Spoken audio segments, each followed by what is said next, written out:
बच्चों अगला टॉपिक है gross difference between gross profit and net profit. देखो पहला क्या लिखा हुआ है कि ग्रॉस प्रॉफिट जो होता है वो वास्तविक प्रॉफिट नहीं होता फर्म का, जबकि नेट प्रॉफिट जो होता है वो किसी बिजनेस का वास्तविक प्रॉफिट होता है। ठीक है। अच्छा, ये जो है ग्रॉस प्रॉफिट का मतलब होता है credit balance of trading account, मतलब ट्रेडिंग अकाउंट की क्रेडिट साइड बड़ी थी तब ग्रॉस प्रॉफिट आता है। नेट प्रॉफिट जो होता है वो पीएल अकाउंट की क्रेडिट बैलेंस को दिखाता है।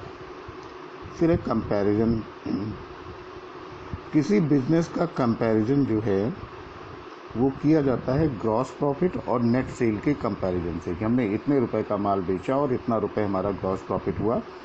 एक ग्रॉस जीपी रेशियो उसे बोलते हैं।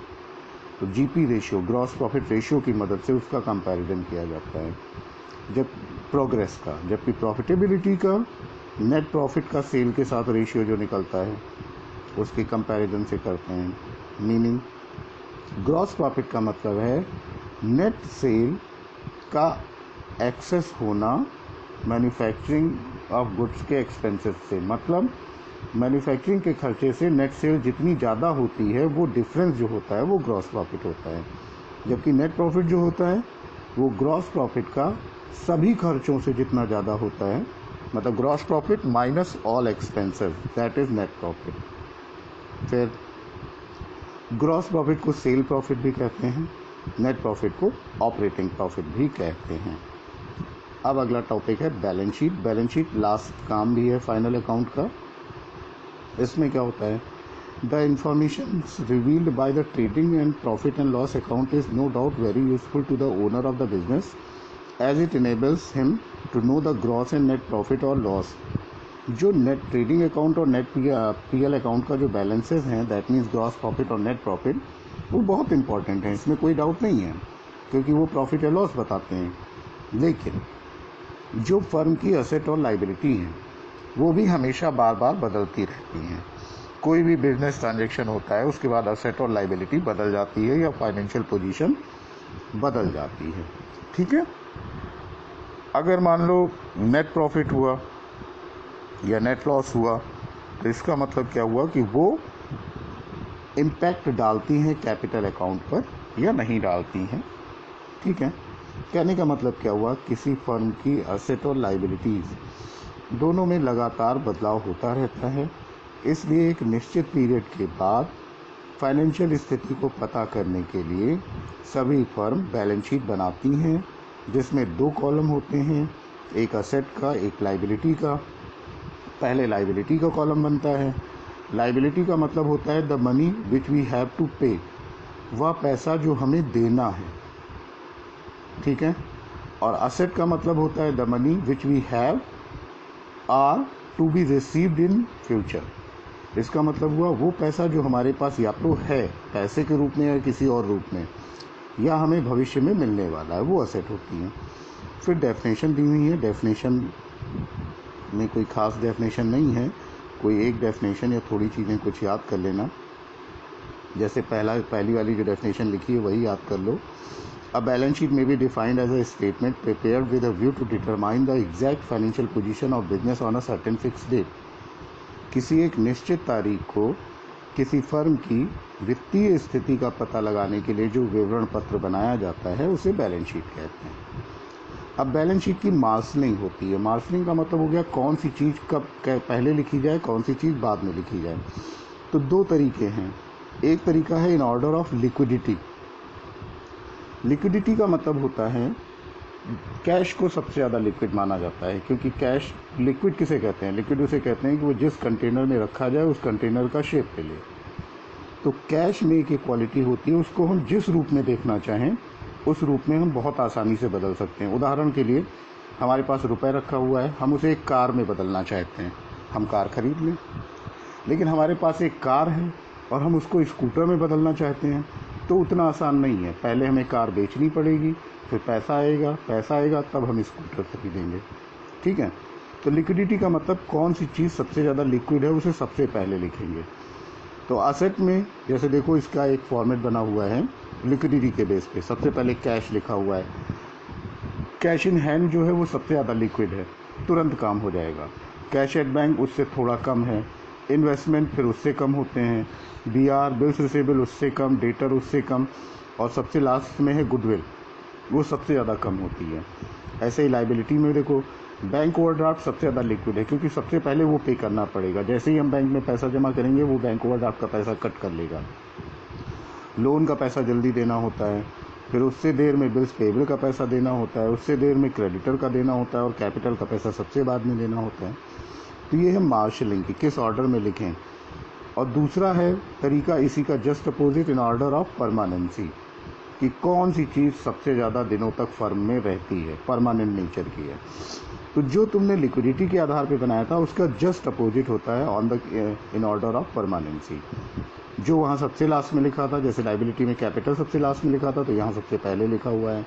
असेट में गुडविल सबसे लास्ट में लिखी थी, सबसे पहले लिखी हुई है। वहाँ पे बैंक ओवरड्राफ्ट सबसे पहले लिखा था, यहाँ सबसे आखिरी में लिखा हुआ है। कैश इन हैंड सबसे पहले लिखा हुआ था वहाँ पे, यहाँ पे सबसे बाद में लिखा हुआ है।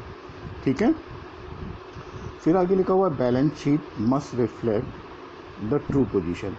एक ये कानून भी है या ज़रूरी भी है कि कोई भी बिजनेसमैन जब भी कभी बैलेंस शीट बना रहा हो तो बहुत ध्यान से बनाए। उसमें जो भी वो अमाउंट लेकर के आ रहा है वो सब ट्रू होने चाहिए, सत्य होने चाहिए, उनमें कुछ गड़बड़ नहीं होनी चाहिए। ठीक है। प्रॉफिट एंड लॉस का भी जो भी बैलेंस लेके आ रहे हैं सब कुछ मतलब सही होना चाहिए, उसमें कोई भी गलती नहीं होनी चाहिए। हर फर्म को अपनी बैलेंस शीट और PL जो है सरकार के पास डिपॉजिट करनी होती है for the calculation of tax. उससे पहले CA से उसे अप्रूव कराना पड़ता है, चार्टर्ड अकाउंटेंट से। तो चार्टर्ड अकाउंटेंट ये चेक करता है कि सब आपने सही लिखा है या नहीं लिखा। तो बैलेंस शीट ट्रू होनी चाहिए। कैरेक्टरिस्टिक्स क्या क्या हैं? पहला लिखा हुआ it is a statement not an account. पहली बात तो ये है कि ये कोई अकाउंट नहीं है बैलेंस शीट, ये एक स्टेटमेंट है। हालांकि ये फाइनल अकाउंट का एक पार्ट है और फाइनल अकाउंट की ही मदद से बनाया जाता है, लेकिन फिर भी ये एक अकाउंट नहीं है, स्टेटमेंट है। दूसरा, it is always prepared on a particular date. Balance sheet जो लाभ हानि खाता जो बनता है, व्यापारिक खाता जो बनता है, वो पूरे साल के लिए बनता है, लेकिन बैलेंस शीट जो होती है वो पर्टिकुलर डेट की बनती है, क्योंकि हर दिन जैसे ही कोई सौदा होता है वित्तीय स्थिति बदल जाती है, इसलिए बैलेंस शीट किसी पर्टिकुलर डेट की होती है, किसी पीरियड की नहीं होती। बैलेंस शीट में डेबिट और क्रेडिट साइड नहीं होते, ना ही इसमें टू और बाई लिखा जाता है। इसकी headings liability amount, asset amount होता है। फिर बैलेंस शीट जो है फाइनेंशियल पोजीशन दिखाती है किसी फर्म की। ठीक है।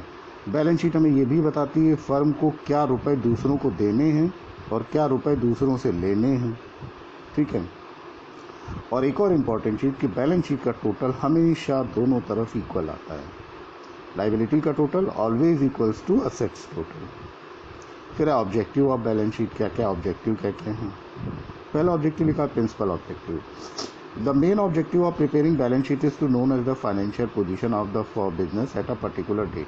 सबसे मुख्य काम जो है बैलेंस शीट का, मुख्य उद्देश्य जो है वो यही है कि किसी पर्टिकुलर डेट को किसी फर्म की फाइनेंशियल पोजीशन जानना। सब्सिडरी ऑब्जेक्टिव्स और बाकी ऑब्जेक्टिव्स क्या हैं। पहला, it gives information about the actual and real owners equity. ये वास्तव में जो मालिक होते हैं उन्होंने कितना पैसा लगा रखा है उसके विषय में बताता है। Though the capital of owner indicates owner's equity, yet some other liabilities are to be accounted for against it also. हालांकि जो कैपिटल अकाउंट का बैलेंस है वो यही बताता है कि मालिक का कितना पैसा लगा हुआ है, लेकिन उस पैसे में से भी कुछ चीज़ें ऐसी होती हैं जिनको एडजस्ट करना होता है, वो सब बैलेंस शीट में दिखती हैं। अगला है, it helps the firm to make provisions against payable future losses. Provision is made in the form of reserve. भविष्य में जो भी लॉसेस होते हैं उनके लिए प्रोविज़न बनाने में भी बैलेंस शीट मदद करती है। एक्चुअली जो भविष्य में लॉस होने वाले होते हैं उनके लिए हमें प्रोविज़न पहले ही बनाना होता है, तो वो काम भी बैलेंस शीट में होता है। इसको रिजर्व के तौर पे कहते हैं, जैसे प्रोविज़न फॉर बैड डेट। अच्छा, आगे लिखा हुआ है सिमिलरिटी ट्रायल बैलेंस और बैलेंस शीट में। दोनों में क्या क्या है, दोनों ही में अकाउंट का डिस्क्रिप्शन होता है। ये अकाउंट नहीं है, अकाउंट के जो बैलेंसेस हैं वो सब यहाँ लिखे होंगे, लेकिन ये दोनों ही अकाउंट नहीं है। Trial balance and balance sheet are both prepared at a particular date. Trial balance और बैलेंस शीट दोनों एक किसी निश्चित तारीख को ही बनाए जाते हैं।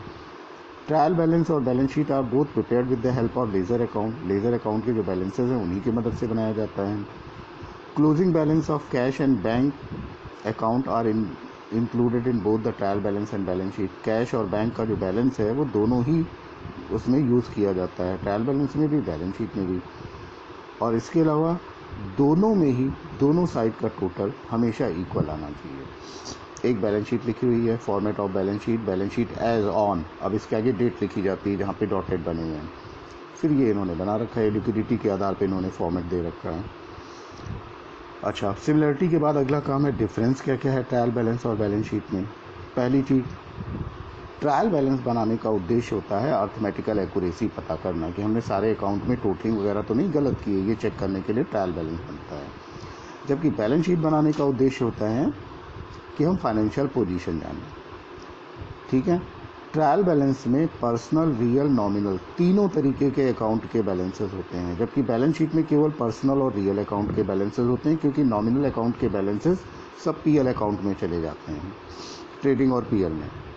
तीसरा लिखा हुआ है the balance of account in the trial balance are shown in the same order as they appear in the ledger book. Trial balance में जो अकाउंट के बैलेंसेस लिखे जाते हैं वो उसी ऑर्डर में लिखे जाते हैं जिस ऑर्डर में वो लेजर बुक में हैं, जबकि बैलेंस शीट में उनकी मार्शलिंग की जाती है, या तो लिक्विडिटी के आधार पर रखेंगे या परमानेंसी के आधार पर रखेंगे। चौथा डिफरेंस लिखा हुआ है trial balance is prepared before the preparation of final account. Trial balance बनाया जाता है फाइनल अकाउंट बनाने से पहले, जबकि बैलेंस शीट बनाई जाती है फाइनल अकाउंट का सबसे लास्ट का काम है। फाइनल अकाउंट जब बन जाएंगे उसके बाद बैलेंस शीट बनती है।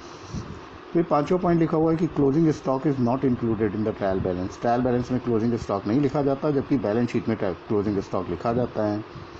ट्रायल बैलेंस में डेबिट और क्रेडिट वर्ड यूज़ किए जाते हैं, बैलेंस शीट में नहीं यूज़ किए जाते हैं, एसेट और लायबिलिटी लिखा जाता है। ट्रायल बैलेंस का बनाना कंपलसरी नहीं है, लेकिन बैलेंस शीट का बनाना कंपलसरी। ठीक है, ट्रायल बैलेंस लोग अपनी सुविधा के लिए बनाते हैं जिससे मैथमेटिकल एक्यूरेसी चेक हो जाए। अब है असेट्स और लायबिलिटीज़ का क्लासिफिकेशन, मतलब कितने प्रकार की हो सकती हैं। असेट्स का क्लासिफिकेशन नॉर्मली 5 तरीके से इन्होंने किया है। पहला है फिक्स असेट। फिक्स असेट उन असेट को कहते हैं जो परमानेंट नेचर की होती हैं। कहने का मतलब क्या हुआ, उनकी मदद से बिजनेस किया जाता है, उनको बेचा नहीं जाता जल्दी। उदाहरण के तौर पे land, building, plant, machine, tool, furniture, fittings, ये सारी चीज़ें हो गई। ठीक है। अच्छा, फ्लोटिंग असेट्स। फ्लोटिंग असेट्स वो होती हैं जो दोबारा बेचने के लिए रखी जाती हैं, जैसे स्टॉक हो गया। ठीक है, ये बार बार बिकता रहता है, बार बार नया आता रहता है। ठीक है, इसमें डेटर्स और स्टॉक हो गए। डेटर वो लोग होते हैं जो पैसा हमें देते हैं, जो उधार माल खरीदते हैं वो हमारे डेटर हो जाते हैं, तो पैसा देते रहते हैं, ये भी बदलते रहते हैं। वास्टिंग असेट्स, ऐसी असेट्स जो घटती रहती हैं, जिनकी वैल्यू कम होती रहती है और फिर धीरे धीरे ख़त्म हो जाती है, उन्हें वास्टिंग असेट्स कहते हैं, ख़त्म होने वाली असेट। इसमें तुम्हारा पेटेंट ऑफ लैंड आ गया, कॉपीराइट आ गया। ठीक है। अच्छा, फिर अगला है चौथा लिक्विड एसेट। लिक्विड एसेट बताया ही, ऐसी एसेट जिनको बहुत जल्दी से कैश में कन्वर्ट किया जा सकता है वो लिक्विड एसेट कहलाती हैं। Bills receivable, cash at bank, cash in hand, ये सब लिक्विड एसेट हैं। Nominal asset. नॉमिनल एसेट ऐसी एसेट होती हैं इनका कोई शेप या इनका कोई वॉल्यूम नहीं होता, ये इमेजनरी एसेट होती हैं। इनको फिक्सियस एसेट भी कहते हैं, कृत्रिम संपत्तियाँ। इनमें आता है तुम्हारा goodwill, prepaid expenses, accrued income, ये सब आती हैं। ऐसे ही फिर लाइबिलिटी की क्लासिफिकेशन है। लाइबिलिटी में पहली आती है फिक्स लाइबिलिटी, वही हो गया जो परमानेंट नेचर की है, जैसे कैपिटल और लॉन्ग टर्म लोन, इनका पैसा बहुत दिनों बाद देना है, तो ये फिक्स एसेट लाइबिलिटी हो गई। करंट लाइबिलिटी, वो लाइबिलिटी जिनको बहुत जल्दी से नियर फ्यूचर में पेमेंट करना है, वो करंट लाइबिलिटी हो गई, जैसे creditor, bank overdraft, bank loan, bills payable. Contingent liability ऐसी लाइबिलिटी होती है, इनको हिंदी में कहते हैं संभाव्य दायित्व। ये ऐसे दायित्व हैं, ऐसी लाइबिलिटी हैं जो किसी घटना के होने ना होने पे डिपेंड करती हैं। इनका उदाहरण मेनली यही आता है कि मान लो कोर्ट में कोई केस चल रहा है कंपेंसेशन के लिए या टैक्स पेमेंट के लिए। मान लो कोई केस चल रहा है, सरकार ने हमें टैक्स ज़्यादा निकाल के दे दिया और हमारे हिसाब से कम आ रहा था, तो हम कोर्ट में केस कर देंगे। फिर कोर्ट में जब डिसीजन होगा, कोर्ट ने अगर हमें कहा कि हम सही हैं तो हमें पैसा मिल जाएगा, लेकिन कोर्ट ने कहा नहीं सरकार सही थी, उसने टैक्स सही लगाया, तो हमें पैसा देना पड़ेगा। तो ऐसी लाइबिलिटीज़ को कॉन्टिंजेंट लाइबिलिटी कहते हैं। क्योंकि इनका होना ना होना किसी घटना पर डिपेंड करता है। ठीक है, तो ये कॉन्टिजेंट लायबिलिटी कहलाती हैं। फिर आगे डिफरेंसेस दिए हुए हैं प्रॉफिट लॉस और बैलेंस शीट। पहला, account that shows the companies revenue and expenses over a period of time. Profit and loss account जो होता है वो पूरे साल के खर्चे और इनकम को दिखाता है, जबकि बैलेंस शीट जो होती है वो लायबिलिटी, असेट्स और कैपिटल को दिखाती है किसी पर्टिकुलर डेट पर। प्रॉफिट एंड लॉस अकाउंट एक अकाउंट है, जबकि बैलेंस शीट स्टेटमेंट है। प्रॉफिट एंड लॉस अकाउंट पूरे साल के लिए बनाया जाता है, बैलेंस शीट किसी पर्टिकुलर डे के लिए बनाई जाती है। प्रॉफिट या लॉस जो भी कुछ हुआ बिजनेस में वो रिप्रेजेंट करता है प्रॉफिट एंड लॉस अकाउंट, वो बताता है, जबकि बैलेंस शीट फाइनेंशियल पोजीशन बताती है। अगला लिखा हुआ है sequence. Profit and loss account balance sheet बनाने के पहले बनाया जाता है, जबकि बैलेंस शीट आखिरी में बनाई जाती है। प्रॉफिट एंड लॉस अकाउंट में इनकम, एक्सपेंसेस, गेन, लॉसेस ये सारी चीज़ें लिखी होती हैं, जबकि बैलेंस शीट में असेट, लायबिलिटी, कैपिटल ये लिखा हुआ होता है। शेयर होल्डर्स का मतलब यहाँ पे मालिक से है कि कैपिटल ऑफ शेयर होल्डर मतलब मालिकों की कितनी पूंजी लगी हुई है। Account transfer to PL profit and loss account are close and ceases to exist. जो भी अकाउंट पीएल अकाउंट में एक बार ट्रांसफ़र कर दिया गया वो अकाउंट एक तरीके से ख़त्म मान लिया जाता है। जैसे हमने सैलरी लिख दिया तो अब सैलरी अकाउंट ख़त्म हो, जबकि बैलेंस शीट में ऐसा नहीं होता। बैलेंस शीट में जो भी अकाउंट ट्रांसफ़र होते हैं वो ख़त्म नहीं होते, वो अगले साल ओपनिंग बैलेंसेस के तौर पे हो जाते हैं। बच्चों इस बार अभी न्यूमेरिकल स्टार्ट नहीं किया है, अभी थ्योरी ही याद करो, न्यूमेरिकल फिर बाद में शुरू होंगे, लेकिन पहले थ्योरी का है, तो इसको ध्यान से सुन लो, ये याद भी करना है। ये तुम्हारे टेस्ट का सिलेबस है, जो क्वेश्चन हमने दिए उनके आंसर तुमको सब इस वीडियो में मिल जाएंगे, इनको याद करो। और नेक्स्ट चैप्टर जो तुम्हारे सिलेबस का है फाइलिंग, उसका भी वीडियो तुम्हें जल्दी ही मिलेगा।